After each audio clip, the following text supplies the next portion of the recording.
ಧರ್ಮದಲ್ಲಿ ಬರುವ ಮಾಸಗಳಲ್ಲಿಯೇ ಅತ್ಯಂತ ಶ್ರೇಷ್ಠವಾದ ಮಾಸವೆಂದರೆ ಅದುವೇ ಕಾರ್ತಿಕ ಮಾಸ. ಈ ಮಾಸದಲ್ಲಿ ಉಪವಾಸ ವ್ರತ ಹಾಗೆ ಕೆಲವೊಂದು ಆಚರಣೆಗಳನ್ನು ಪಾಲಿಸಿದರೆ ನಮ್ಮೆಲ್ಲ ಸಕಲ ಪಾಪಗಳು ಕೂಡ ಕಳೆದು ಪುಣ್ಯ ಪ್ರಾಪ್ತಿಯಾಗುತ್ತದೆ ಎಂದು ನಂಬಲಾಗಿದೆ. ಕಾರ್ತಿಕ ಮಾಸದ ಮುಂಚೆ ದೀಪಾವಳಿ ಹಬ್ಬವನ್ನು ಆಚರಿಸುವುದರ ಮೂಲಕ ದೀಪಗಳನ್ನು ಬೆಳಗುತ್ತೇವೆ. ಇಲ್ಲಿಂದಲೇ ಮುಂದಿನ 1 ಮಾಸಗಳ ಕಾಲ ದೀಪಗಳನ್ನು ಬೆಳಗುವ ಅತ್ಯಂತ ಪವಿತ್ರವಾದ ತಿಂಗಳು ಕಾರ್ತಿಕ. ಪ್ರತಿಯೊಂದು ಮಾಸಕ್ಕೂ ಒಬ್ಬೊಬ್ಬ ದೇವರಿರುವಂತೆ ಕಾರ್ತಿಕ ಮಾಸದ ಅಧಿಪತಿ ಈಶ್ವರ. ಈ ಮಾಸದಲ್ಲಿ ಶಿವನಿಗೆ ದೀಪೋತ್ಸವ ನಡೆಯುವಂತೆ ವಿಷ್ಣುವಿಗೆ ತುಳಸಿ ಜೊತೆ ಕಲ್ಯಾಣವೂ ಕೂಡ ನಡೆಯುತ್ತದೆ. ಕಾರ್ತಿಕ ಮಾಸದಲ್ಲಿ ಆಚರಿಸಬೇಕಾದ ನಿಯಮ ನಿಷ್ಠೆಗಳನ್ನು ಹೇಳಿಕೊಟ್ಟವನೇ ಬ್ರಹ್ಮ. ಹೀಗಾಗಿ ಇದು ತ್ರಿಮೂರ್ತಿಗಳಿಗೆ ಪ್ರಿಯವಾದಂತಹ ತಿಂಗಳಾಗಿದೆ. ಈ ಒಂದು ಮಾಸದಲ್ಲಿ ದಿನದ ಅವಧಿ ಕಡಿಮೆ ಇರುತ್ತದೆ, ರಾತ್ರಿಯ ಅವಧಿ ದೀರ್ಘವಾಗಿರುತ್ತದೆ, ಅಂಧಕಾರದ ಪ್ರಭಾವ ಜಾಸ್ತಿಯಾಗಿರುತ್ತದೆ. ಋತುಮಾನದ ಅಂಧಕಾರದ ಜೊತೆಗೆ ಮನಸ್ಸಿನ ಅಂಧಕಾರವನ್ನು ಕಳೆಯುವುದು ಈ ಒಂದು ಮಾಸದ ವಿಶೇಷ. ಹಾಗಾಗಿಯೇ ಇದನ್ನು ದೀಪೋತ್ಸವದ ತಿಂಗಳು ಎಂದು ಕರೆಯಬಹುದು. ಈ ಒಂದು ತಿಂಗಳಲ್ಲಿ ಬರುವ ಪ್ರತಿ ಸೋಮವಾರವೂ ಕೂಡ ವಿಶೇಷವಾಗಿದ್ದು ಶಿವನ ಆರಾಧನೆಗೆ ಸೂಕ್ತವಾದ ದಿನವಾಗಿರುತ್ತದೆ. ಈ ಒಂದು ಅವಧಿಯಲ್ಲಿ ಶಿವನ ದೇವಸ್ಥಾನಗಳಲ್ಲಿ ದೀಪಗಳನ್ನು ಬೆಳಗುತ್ತಾ ದೀಪೋತ್ಸವವನ್ನು ಆಚರಿಸಲಾಗುತ್ತದೆ. ಈ ಒಂದು ಮಾಸದಲ್ಲಿ ನಾವು ಶಿವನನ್ನು ಆರಾಧಿಸುವುದರಿಂದ ಇಷ್ಟಾರ್ಥಗಳು ಸಿದ್ಧಿಯಾಗುತ್ತವೆ. ತೀರ್ಥ ಸ್ನಾನ ಮಾಡಿ ಪೂಜೆ ಸಲ್ಲಿಸಿ ದೀಪದಾನ ಮಾಡುವುದರಿಂದ ಶಿವನಿಂದ ವಿಶೇಷ ಫಲ ದೊರಕುತ್ತದೆ. ಹಾಗಾದರೆ ಕಾರ್ತಿಕ ಮಾಸದಂದು ಶಿವನನ್ನು ಆರಾಧಿಸುವ ಪರಿಯನ್ನು ತಿಳಿಯೋಣ ಬನ್ನಿ.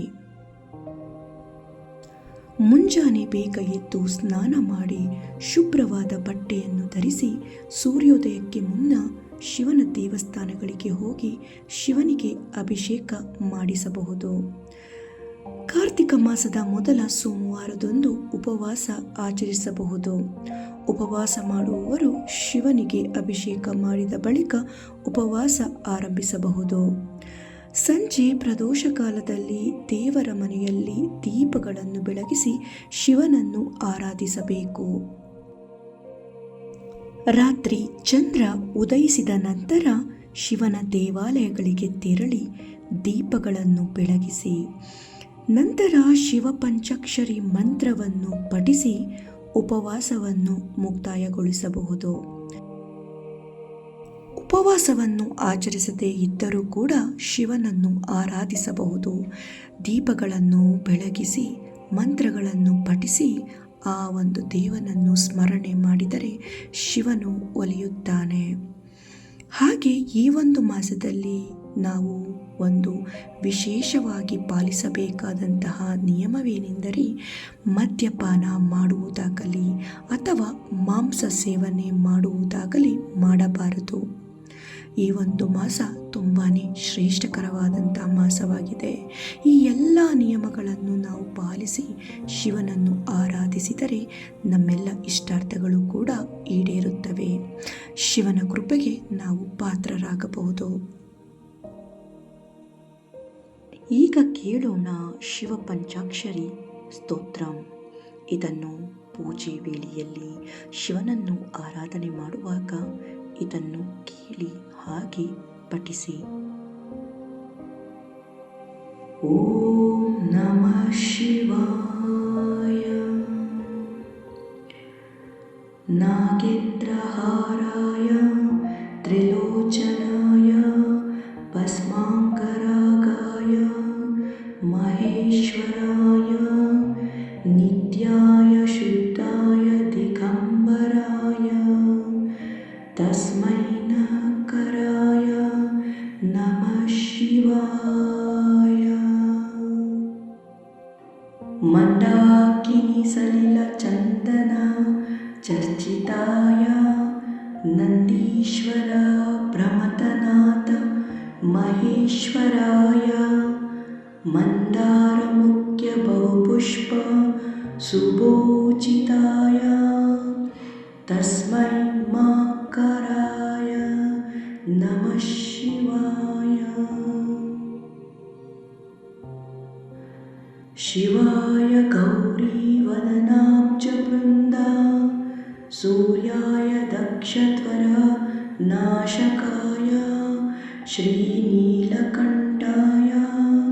ವೃಷಭಧ್ವಜಾಯ ತಸ್ಮೈ ಶ್ರೀಕಾರಾಯ ನಮಃ ಶಿವಾಯ.